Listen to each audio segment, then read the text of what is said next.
మనిషిగా పుట్టటం ఎంత అదృష్టం అంటే మన చేతులతో మనమే మనల్ని పెంచుకుంటూ ఉంటాం. మనమే మన ఆలోచనలో బంధింపబడుతూ ఉంటాం. ఎందుకు అంటారా?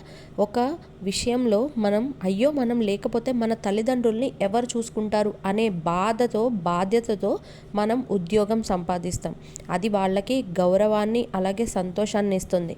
కొన్ని రోజులు అయిన తర్వాత అదే పెళ్ళి అలాగే పిల్లలు మనకి కలుగుతారు. అలాంటప్పుడు మనకి పిల్లల మీద ధ్యాస ఎక్కువ అయిపోతుందో ఉంటుందన్నమాట.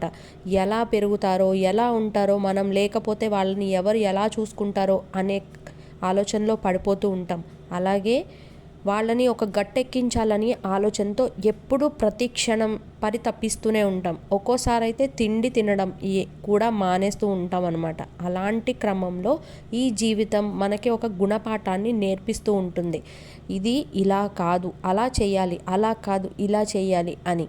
మనం చాలాసార్లు వాళ్ళేమనుకుంటారో వీళ్ళేమనుకుంటారో అని బాధతోనే ఒక్కోసారి ఒక మూలనే ఉండిపోతూ ఉంటాం. మన పిల్లలు మనల్ని చూసి ఎదుగుతున్నప్పుడు మనం వాళ్ళకి ఒక ఇన్స్పిరేషన్గా ఉండాలి. అందుకే మన అనుకున్న వాళ్ళతో ఎప్పుడూ కలిసి ఉంటూ, ఎప్పుడూ చిరునవ్వులు చిందిస్తూ వాళ్ళ కోసం మనం ప్రేమగా ఉండడమే మన లక్ష్యంగా పెట్టుకోవాలి. ఎప్పుడు ఏం జరుగుతుందో మనకి తెలియదు కదండి. ఇదే ఇవాల్టి మంచి మాట. మీకు నచ్చితే ఒక లైక్ చేసి మరింత మందికి షేర్ చేయండి. ఇట్లు మీ ఆంధ్ర ఆడపిల్ల.